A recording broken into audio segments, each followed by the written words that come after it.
Bonjour, vous êtes sur la troisième partie de ce débat. Je vous invite naturellement à aller écouter les premières et deuxièmes parties avant d'écouter celle-ci, afin d'éviter tout problème de compréhension, bien sûr.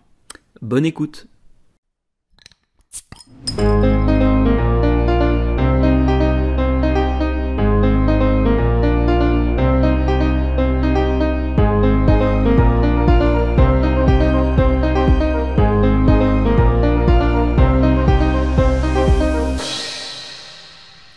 Eh bien, écoutez, nous nous approchons de la fin de ce débat qui aura duré déjà plus de 3 heures. Nous sommes déjà à 3h15 d'enregistrement, ce qui est une bonne moyenne, honnêtement, dans ce qu'on est capable de faire, d'autant que si on est plus que 3.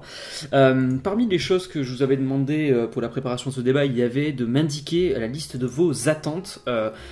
Alors, il y a beaucoup de choses, voilà, je sais... Par exemple, comme ça, je dis à la volée, Quentin, tu m'avais parlé de West Side Story, le film qu'on attend de Spielberg, on l'avait déjà attendu l'année dernière, donc on va peut-être pas revenir dessus, comme Last Night in Soho, merde, j'ai un trou de mémoire, du réalisateur britannique, Quentin, aide-moi, s'il te plaît. Last Night in Soho, c'est de qui? C'est de Edgar Wright, c'est bon, je l'ai trouvé tout seul. Edgar Wright. Pardon, j'étais parti. Ouais, merci de répondre 6 ans plus tard, il n'y a pas de souci. Donc voilà, de Edgar Wright, bon... J'ai vu aussi certaines choses. Clémence, elle parlait du dernier Paul Anderson. Estelle a aussi évoqué Chicken Run 2, dont j'ignorais complètement l'existence. Apparemment, il y aura une suite à Chicken Run. Voilà, alors je veux dire, de façon assez sommaire, revenir sur la liste des attentes d'Antonin, où je vois en numéro 1, il y a Dune. En numéro 2, il y a Dune. En numéro 3, je vois Dune. En numéro 4, il y a Dune aussi. Dune, il me semble, Dune est attendu, je pense, par Antonin, et j'ai vu qu'effectivement Dune... Oui, mais il y en a plusieurs des Dunes, c'est pour ça. C'est ça. Et le fait est que tout le monde, quasiment, à l'unanimité, peut-être excepté Estelle, je pense, l'a mis... toutes les personnes ici l'ont mis dans leur top, dans leurs attentes 2021. Et peut-être qu'Antonin, tu peux nous en dire un mot et expliquer succinctement la raison de cette attente. Bah c'est vrai que si je me souviens bien, l'année dernière, j'avais déjà mis Dune en attente en fait. Dans mes attentes pour l'année 2020, et il s'est trouvé que le calendrier, la situation a fait que le film a été retardé et que donc l'attente devient insupportable. Ça fait maintenant, c'est-à-dire qu'on nous a volé notre Dune, voilà. On nous a volé le Dune qu'on devait avoir cette année, et donc on l'attend d'autant plus pour l'année prochaine, tout simplement, parce que c'est un projet qui est porté donc par Denis Villeneuve, hein, donc on peut connaître déjà pour des films comme First Contact ou Blade Runner 2049, on y revient toujours.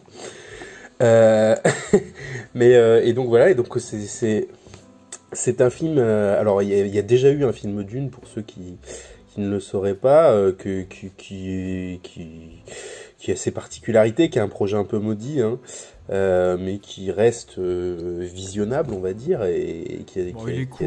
Il est très cool. Il est très cool. J'ai pas dit l'inverse, mais c'est un projet un peu maudit et qui a un petit goût d'inachevé, qui a des coupes un peu, qui est un peu bizarre quand même. Et donc, beaucoup de gens, mais moi en particulier, oui, nous sommes attentifs et nous attendons avec impatience la sortie de ce film. Estelle, est-ce que tu veux nous en dire plus sur peut-être, parce que j'essaie de parler des attentes qu'on a en commun et essayer de faire parler peut-être la personne que je sens le mieux par rapport à tel ou tel film. Est-ce que tu veux peut-être nous parler de ton attente de Mourir peut attendre, que j'ai retrouvé chez, pareil, presque tout le monde, excepté Antonin, je pense, donc qui est le prochain James Bond. Est-ce que tu peux nous expliquer les raisons peut-être de l'attente de ce film et peut-être éventuellement évoquer rapidement la polémique qui déjà s'est créée autour de lui? Mais donc du coup, la polémique qu'il y a autour de ce film, c'est que du coup, après... Ça ne sera plus James Bond 007, mais ça sera une femme 007. Ce que je trouvais au début un peu débile par rapport à ça, de transformer James Bond en femme, c'est qu'il fasse une Jane Bond. Donc carrément, juste que James Bond devienne une femme. Mais de ce que j'ai compris dans Mourir peut attendre, c'est que c'est un personnage qui était déjà présent qui va juste reprendre le numéro 007. Et en gros, ce qu'on peut comprendre, du coup, c'est que James Bond va prendre sa retraite et que du coup, c'est quelqu'un d'autre qui prend ce numéro-là. Et ça, je trouve ça plus intelligent et ça peut être intéressant, en effet, de voir une agente secrète, enfin bref, et plus un agent secret, mais voilà, je trouve ça vraiment cool de faire dans ce sens-là, mais de pas carrément créer un Jane Bond, en espérant que les caractéristiques de James Bond ne soient pas toutes reprises, vraiment que on peut quand même dire que, même si j'aime beaucoup cette saga et que j'adore ces films, c'est une saga quand même très masculine, on va dire. Il couche à droite à gauche, il fait ce qu'il veut, mais en parlant notamment avec ma mère ou avec d'autres femmes qui sont pas forcément dans ce combat féministe. Voilà, quand je lui disais que peut-être que ça deviendra une femme, elle m'a répondu oui, mais du coup, si elle couche avec tout le monde, ça serait une pute. J'étais là, super.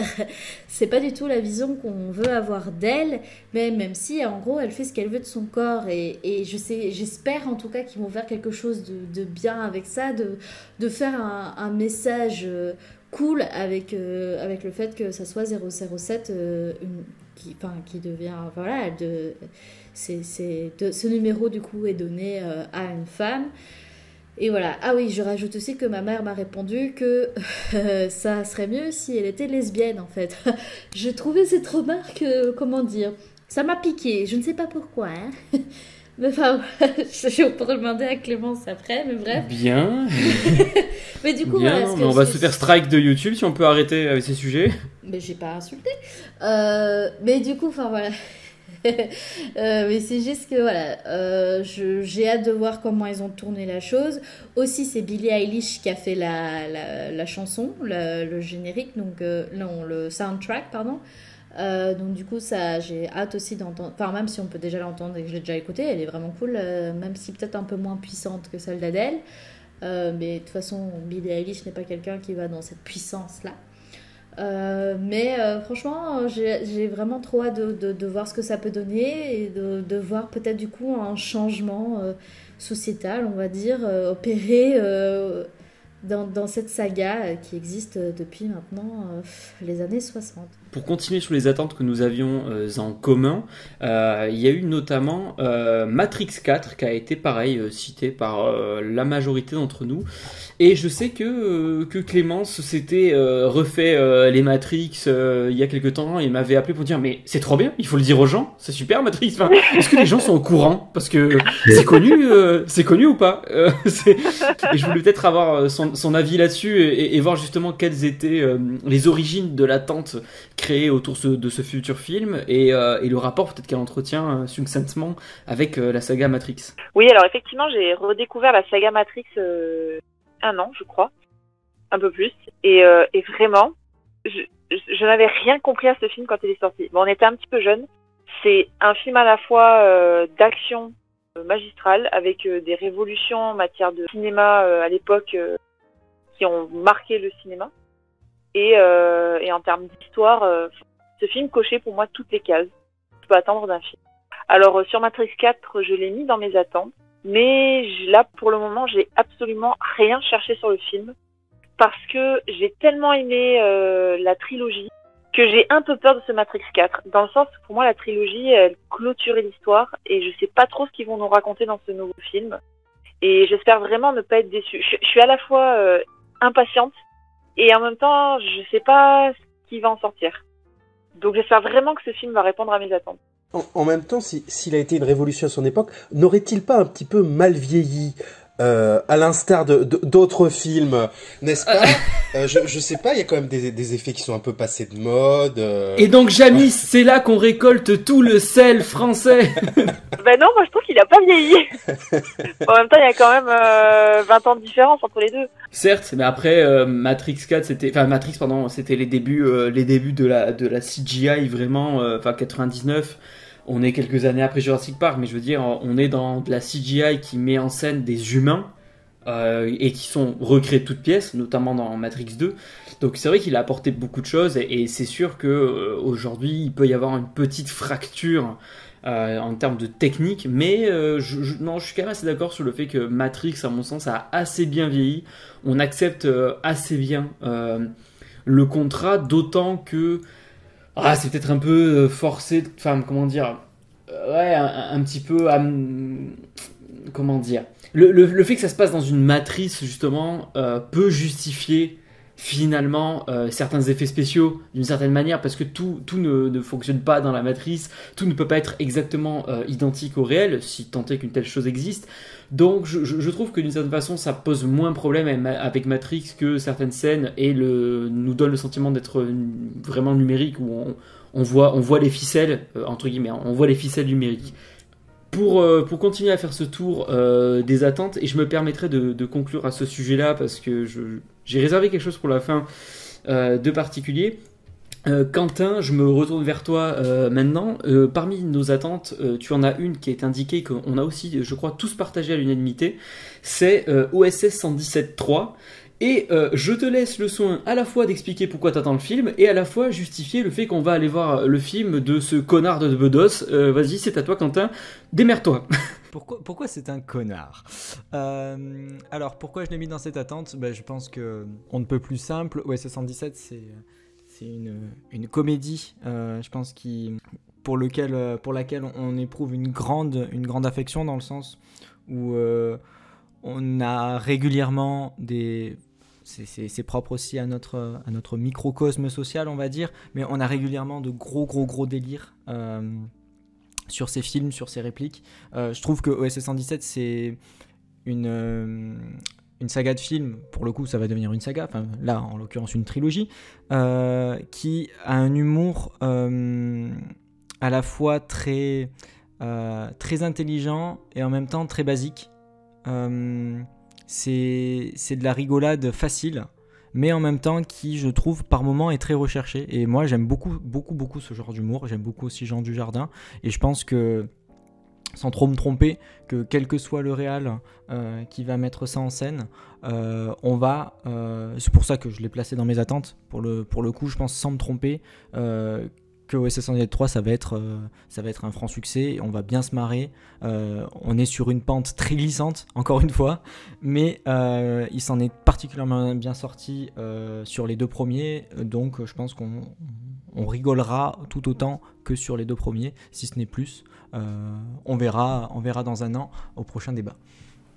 Je disais connard de Nicolas Bedos tout simplement parce que le mec il avait été, tu sais, il a fait gros scandale il y a déjà plusieurs mois, c'était au début, ouais, je pense vers le début du Covid, puisque le mec, tu sais, il disait ouais, on va pas se laisser avoir par un vaccin, lapsus, on va pas se laisser avoir par une pandémie, sortez dans la rue, embrassez-vous, en gros si les vieux doivent payer, ils paieront, enfin je caricature un peu, mais c'était un peu ça, la sortie qu'avait fait Bedos, ce qui avait pas mal refroidi beaucoup de gens vis-à-vis d'OSS 117.3. Entre-temps, il est revenu en disant oui, alors peut-être que j'ai été excessif, mais c'était la colère, et puis en même temps, est-ce que les artistes ne doivent pas être finalement excessifs ?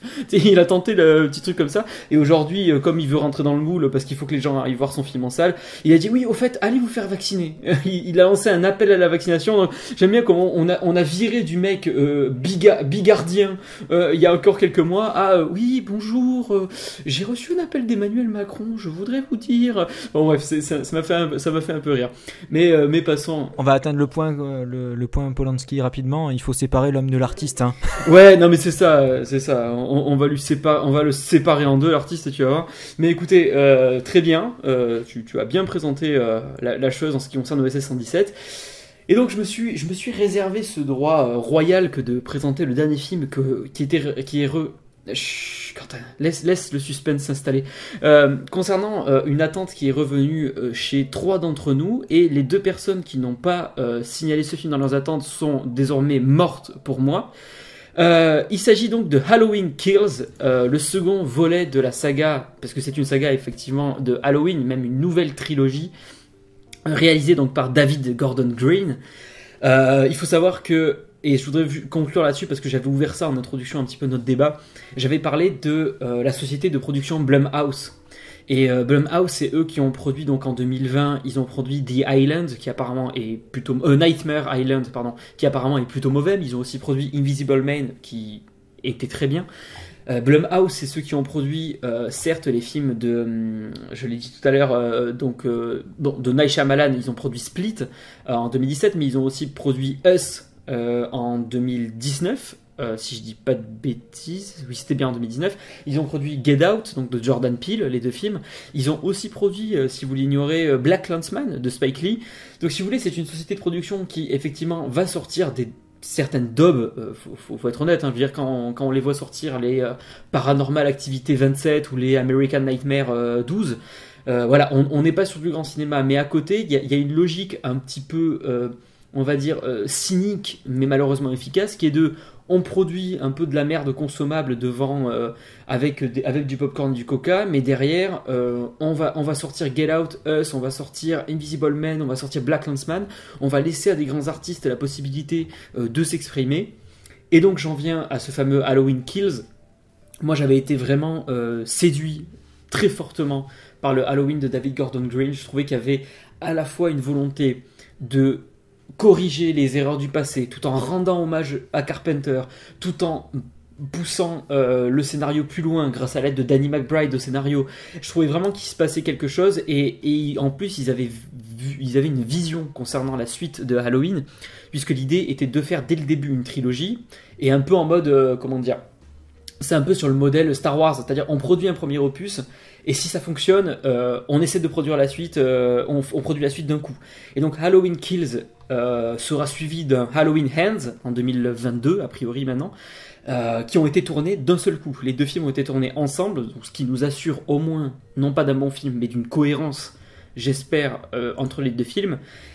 Et moi qui a été profondément marqué par cette expérience en salle en 2018, j'attends très très fortement la sortie enfin de ce Halloween Kills pour l'année 2021. On l'espère, on croise les doigts en tout cas de pouvoir nous toutes et tous retourner en salle. Ça clôt donc désormais l'horizon cinéphile que nous avons essayé de dépeindre au cours de ce débat, l'horizon 2020. Je me permets quand même d'intervenir parce que il y avait quand même un gros film. Je sais pas si je suis la seule à l'avoir mis dans mes attentes. T'as Kaamelott. Ah putain, non, tu as raison. Excuse-moi. Non, tu as raison. J'étais tellement obnubilé par Halloween que j'en ai oublié Kaamelott. Mais vas-y, tu peux en parler, tu. D'accord, ok. Mais du coup, non, en plus, je suis contente de faire la conclusion sur Kaamelott parce qu'en fait, j'ai le grand privilège de n'avoir découvert Kaamelott qu'en 2020. Ça a été une grande découverte pour moi. Alors oui, mes parents ne regardaient pas M6 quand j'étais gamine. J'ai des parents intello, qu'est-ce que vous voulez. Donc je n'avais pas regardé Kaamelott quand ça passait en direct à la télévision. Vous regardiez que Arte, c'est ça? Oui, voilà, ou Canal+. Et donc en fait, on m'a poussé à regarder Kaamelott. J'accrochais pas du tout au format court. J'ai vraiment mis du temps à rentrer dedans. Et puis un jour, je me suis dit, allez, c'est parti. C'est ce que je disais en introduction, de me lancer dans des expériences de visionnage que j'aurais peut-être pas forcément réalisées en temps normal. Et là, avec les confinements, tout ça, plus de temps, donc plus de temps pour s'ouvrir à des choses nouvelles. Et je me suis laissée porter. J'ai avalé les livres en l'espace de un mois. Et donc j'attends avec grande impatience le film et je pense que je suis une privilégiée parce que les fans attendent le film depuis 12 ans et moi j'aurais à attendre seulement, je sais pas, 6 mois. Je sais un peu ce qu'est la date parce qu'il aurait dû sortir en 2020. Il a déjà été repoussé et donc là ils l'ont repoussé une deuxième fois en 2020. Je sais pas la date exacte, il semble que c'est au printemps et j'espère vraiment avoir l'opportunité de voir ce film au cinéma parce que je pense que ça annonce des choses dans l'horizon du cinéma français qui sont absolument enthousiasmantes. Eh bien, merci d'avoir effectivement de m'avoir rappelé à mes obligations parce que je me l'étais noté, mais j'ai complètement oublié puisque je voulais vous faire tous intervenir sur un film. Effectivement, Kaamelott, moi en tout cas, j'ai fait partie de ceux qui ont découvert dès la sortie en 2003 sur nos chaînes sur M6. Et voilà, donc moi effectivement, je l'attends depuis un moment. Sur ce, je me permets d'amorcer la conclusion parce que voilà, on peut pas dire encore que nous avons que nous ayons des fans vraiment qui suivent notre chaîne avec assiduité, mais je suis sûr que le jour où cette chaîne prendra de l'ampleur, il y aura des personnes qui auront la délicatesse de remarquer les petites attentions, les petites habitudes que nous avons sur cette chaîne, et la personne que je vais bientôt citer sait très bien ce qui va se passer maintenant. Nous avons une tradition depuis longtemps, c'est de laisser le mot de la fin à notre cher Antonin, le grand baratineur, le maître en la matière. Finalement, c'est notre c'est notre Édouard Baird à nous. Voilà, c'est pour ça qu'on l'aime bien. C'est notre Édouard Baird à nous. Donc, avant de lui laisser la parole pour finalement conclure ce débat, je voudrais toutes et tous vous remercier d'y avoir participé. Merci d'avoir essayé ensemble de reconstruire une partie de l'histoire de ce cinéma de 2020 qui a été très compliqué et qu'on espère qu'il va renaître de ses cendres. On l'espère bien. Le cinéma, comme d'ailleurs tout le monde de la culture de façon générale, qui est en souffrance aujourd'hui. Merci d'avoir participé à tout ça, et je laisse donc la parole à Antonin. Oui, je voudrais revenir d'abord sur cette extrême violence, ce harcèlement en bande organisée qui s'est fait à mon encontre aujourd'hui. Je tiens à dire que ça a été une souffrance pour moi vraiment d'être ainsi constamment ramené à mon amour pour ce film incroyable qui est Blade Runner. J'aurais une citation latine d'ailleurs sur le sujet. Je répondrai presque avec dédain que asinum frecat. Ça veut rien dire, mais ça sonne bien pour rester dans le thème Camelot. Et puis effectivement aussi, j'aurais voulu revenir sur cette année 2020 un peu difficile. C'est vrai que ce bilan, c'est aussi l'occasion pour nous de clore cette page, on va l'espérer, et de partir vers de plus beaux horizons, comme à la fin du Seigneur des Anneaux, de prendre le bateau pour partir vers le soleil, en laissant derrière nous la terre du milieu, mais le gars est ivre-mort là, ivre-mort. Je pense que c'est la roue libre là, complètement. Il manie la prose comme jamais. Donc j'espère que cette année 2020 n'aura pas été trop dure pour ceux qui nous écoutent. Il est vrai que ça a été l'année a été marquée par cette crise, que ce soit pour le cinéma ou pour tout le reste. Et à l'heure où l'on parle, les salles de cinéma ne sont toujours pas rouvertes, et a priori elles sont pas prêtes de rouvrir tout de suite. Donc on risque de démarrer l'année 2021 avec toujours une impossibilité d'aller voir des films en salle, avec des films qui vont encore une fois être retardés, en espérant aussi que il y aura pas de fermeture de salle à l'issue de cette fermeture, que la fermeture forcée n'entraînera pas des fermetures définitives, tout simplement.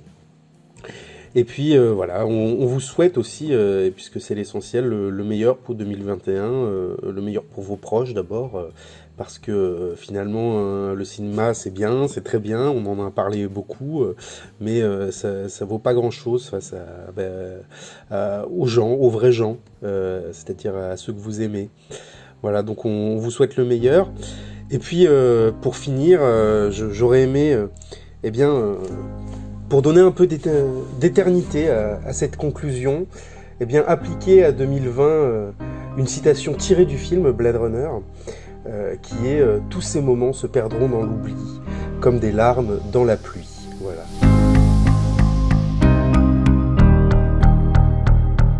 Je me permets juste de remercier très chaleureusement Clémence et Estelle pour avoir participé à ce débat. Puis vous êtes les bienvenus pour les prochaines occurrences. Je vous dis au revoir et à très bientôt sur la chaîne Exploration de Culture. Allez, salut!